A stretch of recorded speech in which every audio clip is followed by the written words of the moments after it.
Hello and welcome.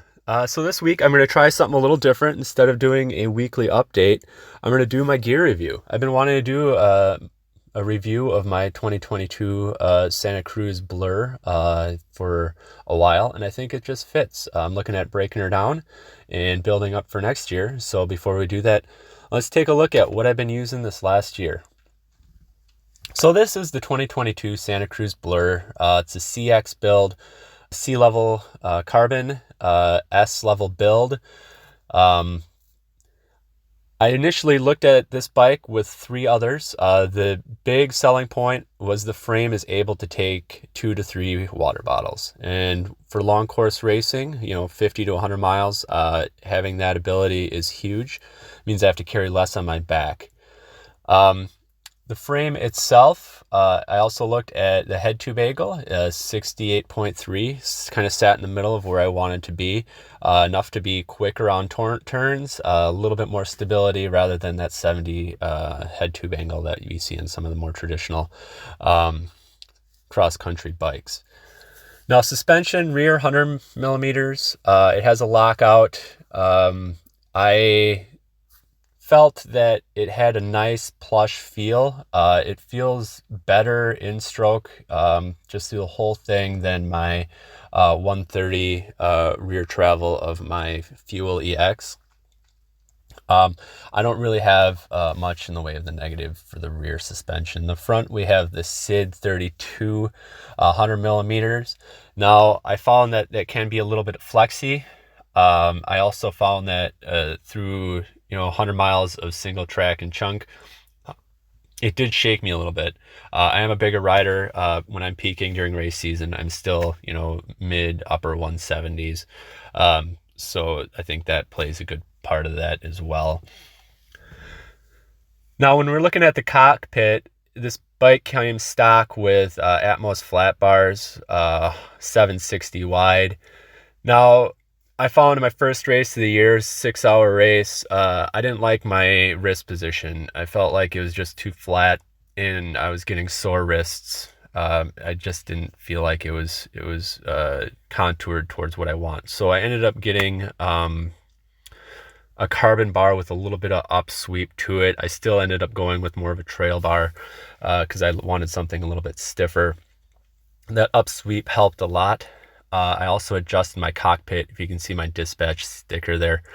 When I was throwing my bike into my truck bed, the handlebars switched around, put a nice little gash in my frame, just paint level deep. So that's okay, but that's what stickers are for.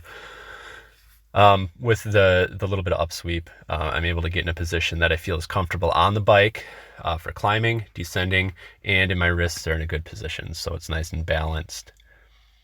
The other thing that I needed to do was I moved the dropper lever. It came attached to the brake lever, and I had to move that out. I felt like it was just too far in. Either the lever for the dropper was too far in, or my brakes were too far out. So I just kind of separated those out a little bit. You can see I have an old computer. It just works. I can put heart rate, time, distance. That's what I need. And then, of course, my dispatch head cap. When we're looking at the brakes, SRAM level TL, 160 rotors on there. They just don't have enough power for me. Again, bigger rider. For the most part, I find they're okay for just flat terrain, but when it came to like technical descents, where you ended up getting a lot of speed, they just didn't lock the way I wanted them to. I felt like I just couldn't, just didn't like the feel, so I wasn't slowing as quickly, and I felt like there was only a really sweet spot. I tried some cool stop brake pads that helped a lot with brake power, but it still wasn't there. Shifting, GX group set, 52 in the back cassette at the max, 34 tooth chainring. GX, no frills, shifts well, clicks in, locks in. I have it on a few bikes. I like it. I don't really see any need for anything more. So I'm pretty happy with that. Now the wheels, it came originally with E13s. They say DT Swiss, 370s. Well, what happened was I ordered the bike, expected those, got my E13s, made a stink to the company, and they looked in their inventory, took a pair of the DT Swiss off, and replaced my wheels. So I switched those out. So I do have the DT Swiss 370s on there. They come internally with a 36-star ratchet. I think it's pretty solid. You can always upgrade to the 54, but I feel like I don't need that many contact points. I've never had an issue with technical climbing or feel like it's too loose. I do have, I think it's 108 points on my Fuel EX, and it does have quicker engagement.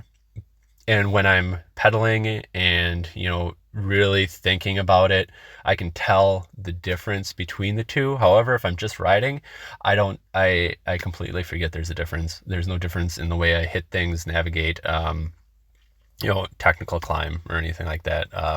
I just don't have to work around it. So I think that's pretty good. And I also like the fact it comes with a star ratchet and you don't have to do the conversion. Dropper post, it comes with the SDG Tellus.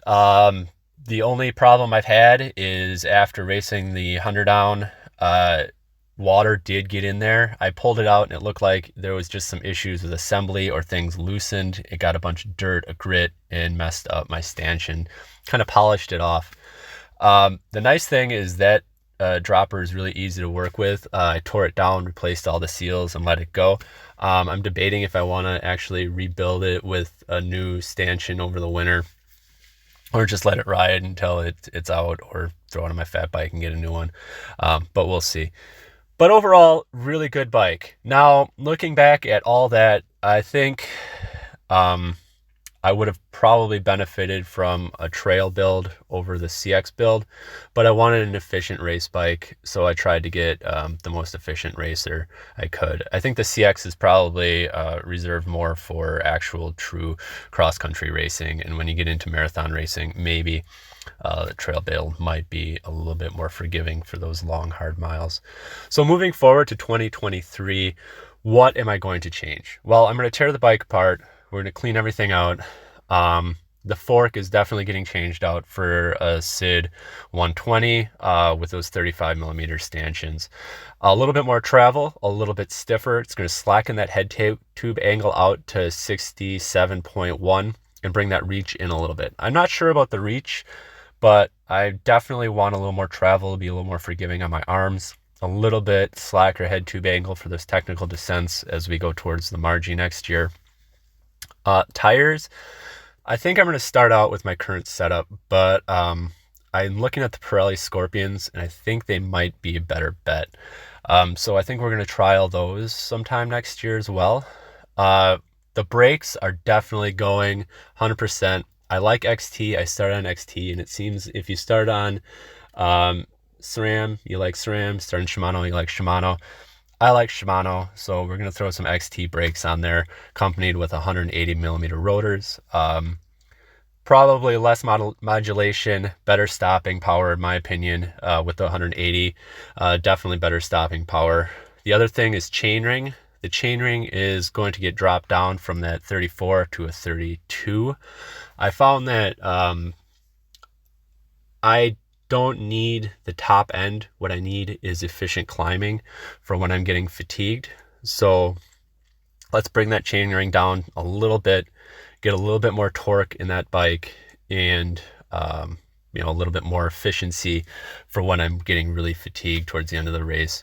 And especially looking at the Marji again, at the end you get into Ramba, and there is just so much elevation to get through. A lot of it is going to be walkable, or has to be walkable. Of course, I'm making speculation because who knows what their race course is actually going to look like. But I think I want that at the end of the race. I think overall, though, not a ton more changes. Maybe a new stem cap and stuff. Again, though, if you have any questions, I think I kind of hit all the main points, but I'm happy to answer anything about my experience. Thank you again to Hammer Nutrition. Thank you to Dispatch Custom Bike Parts. And yeah, man, have a great day.